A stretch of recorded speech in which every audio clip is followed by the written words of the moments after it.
तुमच्या कामाला तुमच्या मदतीला जो येतोय, मग तो भाजपचा असू दे, मनसेचा असू दे, शिवसेनेचा असू दे, काँग्रेसचा असू दे, कोणीही असू दे, मला असं वाटतं त्याच्या मदतीला तुम्ही जा. मराठी माणूस हा वाटला गेला आहे, आपण प्रत्येक वेळेला ऐकलं असेल, पण खरी गोष्ट अशी ना की मराठी माणूस भरकटला गेला आहे. मित्रांनो, तुम्ही जर का पाहिलं तर मराठी माणूस हा वेगवेगळ्या पक्षामध्ये आपला दिसतो. भाजपमध्ये, काँग्रेसमध्ये, सेनेमध्ये, मनसेमध्ये, राष्ट्रवादी, ते सगळ्या पक्षामध्ये मराठी माणूस हा मतदान करत असतो. पण आपण जर का इतर भाषिक लोक पाहिलीत ना तर त्यांचा एक पक्ष फिक्स असतो. काही त्यातले 10% लोक असतात ते एक पक्ष किंवा एक माणूस म्हणून त्यांना मतदान करत असतो. पण मराठी माणूस हा सगळ्या पक्षांमध्ये वाटला गेला आहे. याचं तुम्हाला कारण माहिती आहे का मित्रांनो? या निवडणुकीनंतर मला भरपूर अनेक कारणं ही समोर येताना दिसली. मी माझ्या व्हिडिओच्या माध्यमातून प्रत्येक वेळेला ती मांडली पण, की मराठी माणूस का चुकतोय, का मराठी माणूस एका पक्षाकडून मतदान त्याला करत नाही किंवा टिकत नाही. त्याचं खरं कारण मित्रांनो असं आहे ना की बरेच मतदार जे आहेत ना ते एका पक्षाला तर फॉलो करतात, पण काही ठिकाणी काहीचे मतदार जे असतात की एका व्यक्तीला फॉलो करून त्याला मतदान करत असतात.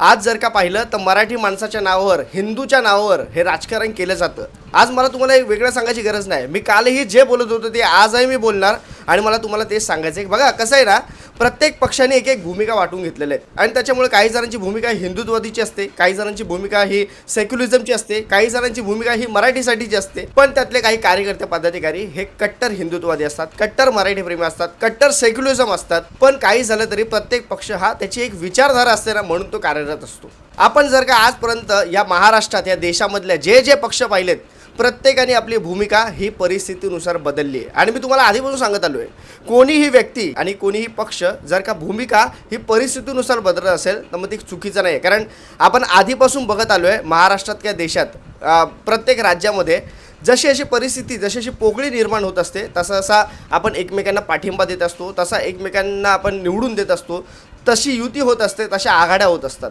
हे आपल्यासाठी, महाराष्ट्रासाठी, बाकी इतर राज्यासाठी नवीन नाही आहे. आणि त्याच्यामुळेच आपण बोलतो ना की आपण कितीही खालच्या लेवलला कार्यकर्ते एकमेकांशी भांडत असलो तरी वरच्या लेवलचे त्यांचे कॉन्टॅक्ट चांगले असतात, त्यांचं घरी येणं जाणं असतं, त्यांचे संबंध इतर सगळ्यांचे चांगले असतात. पण कार्यकर्ता हा आपले संबंध हे बिघडवत असतो, कारण आपल्या पक्षाच्या निष्ठेखातीर, कारण आपल्या पक्षाच्या विचारधारेखातीर. आजपर्यंत हिंदुत्वासाठी, मराठी माणसासाठी प्रत्येकाने राजकारण केलेलं आहे. हे जे विचारधारा आहे त्याच्याभोवती सगळ्यांनी राजकारण केलं, कारण प्रत्येकाला माहिती आहे माझा हा मतदार आहे आणि त्या मतदारासाठी प्रत्येकजण ती भूमिका घेत असतो. 100% कोणी कोणासाठी देत नसतं. हे जे मी अनुभव घेतले ते मी तुम्हाला सांगतोय. आज बरेच जण आहे ज्यांची कामं झाली म्हणून तो कुठल्या पक्षाचा आहे म्हणून ते बघत नाही, तर व्यक्ती म्हणून त्याला मतदान करत असतात. पण असेही बरेच जण आहे ज्यांना कधी त्यांचं काम कुठल्या पक्षापर्यंत, कुठल्या व्यक्तीपर्यंत घेऊन जाता नाही आलं, पण त्यांची एक विचारधारा, एक पक्ष असतो आवडता म्हणून त्याला मतदान केलेलं असतं. पण मला तुम्हाला हेच सांगायचं आहे मित्रांनो, एक गोष्ट नीट लक्षात घ्या, काय झालं तरी राजकारण आहे आणि ह्या राजकारणामध्ये ह्या पक्षाचा कार्यकर्ता त्याला काय बोलतोय, तो पक्षाचा कार्यकर्ता ह्याला काय बोलतोय, मला असं वाटतं ना आपण हे समजणं गरजेचं आहे. बाबा रे, हे बोलून याच्यात काही पडून फायदा नाही आहे. कारण तुम्ही पण शेण खाल्लं आहे, तुमच्या नेत्याने पण शेण खाल्लं आहे, सगळ्याच पक्षांनी शेण खाल्लेलं आहे या महाराष्ट्रामध्ये, या भारत देशामध्ये. आणि त्याच्यामुळे तुम्ही ह्या सगळ्या गोष्टीवर न बोलता तुम्ही काय कामं केली आहेत ना, किंवा तुम्ही काय कामं करून दाखवणार आहात ना, याच्याविषयी जर का तुम्ही बोललात तर मला असं वाटतं ते हेल्दी कॉम्पिटिशन असेल. आजपर्यंत मागे जे सत्तेत जे होते त्यांनी मराठी माणूस टिकवला का, किंवा आता पुढे भाजप सत्तेत आले तर तो मराठी माणूस टिकवेल का, असे अनेक प्रश्न आहेत. पण मला असं वाटतं त्या प्रश्नांची उत्तर आपण कामातून शोधली पाहिजे. माझं तुम्हाला मी साधं उदाहरण देतो. माझा जन्म 95 आहे, तेव्हा शिवसेनेची सत्ता होती. 1997 साली आमचं कांदिवली पूर्वला घर होतं, आमचं ते घर तोडलं. ते घर तोडल्याच्या नंतर 2000 साली आम्हाला सांगितलं की घराचे तुम्ही 7,000 रुपये भरा, तुम्हाला 2008ला घर मिळेल. तेव्हा आम्ही काय भरलं नाही, आमच्याकडे तेव्हा पैसाही नव्हता आणि तेव्हा आम्हाला वाटलं होतं काय होईल का नाही.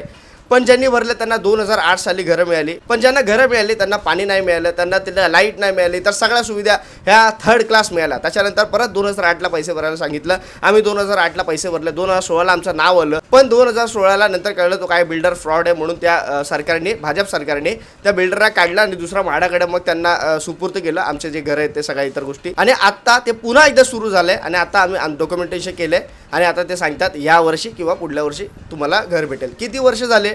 आज माझा मुलगा 1.5 वर्षाचा आहे, तेव्हा मी 1.5 वर्षाचा होतो तेव्हा माझं घर तुटलं होतं. ते घर मला आत्ता मिळते. आज असे बरेच मराठी लोक आहेत ज्यांना घरं मिळाली पण आहेत. त्यांना कुठं मिळालेत घरं? तर मुंबईच्या बाहेर. तेव्हा सत्ता कोणाची होती, काय होती, मला ह्यांच्यावर पण आरोप नाही करायचा, मला ह्यांच्यावर पण आरोप नाही करायचा आहे. जे काम करतील ना याच्या पुढेही आणि आधी ते मी सगळ्यांबद्दल चांगलंच बोललोय. जे काम करत नसेल तर मला असं वाटतं त्यांच्या विरुद्ध पण बोलणं तितकंच गरजेचं आहे. आणि खास करून माझा मुद्दा हा मराठी माणसासाठीचा. मी आजपर्यंत मराठी माणसासाठी बोलत आलोय आणि मराठी माणसासाठी जर का कोण काम वगैरे असेल, मग तो कुठलाही सत्तेतला माणूस असू दे, कुठल्याही पक्षाचा माणूस असू दे, मी त्याचं अभिनंदन करणार म्हणजे करणारच, मग ते कोणीही असू दे. आणि मलाही असं वाटतं आपणही त्यांचं कौतुक केलं पाहिजे. जर चांगलं काम होणार असेल, चांगलं काम घडत असेल, तर त्याचं अभिनंदन मला असं वाटतं आपल्यासारख्या सामान्य लोकांनी केलंच पाहिजे. पण तरी आज मला या व्हिडिओच्या माध्यमातून मराठी लोकांना सांगणे, माझं हिंदुत्ववादी लोकांना पण सांगणे, सगळ्या हिंदूंना माझं जर का व्हिडिओ बघत असतील तर त्यांना पण सांगणे की बघा, कुठलाही नेता, कुठलाही पक्ष हे तुमचं भलं करण्यासाठी नसतो.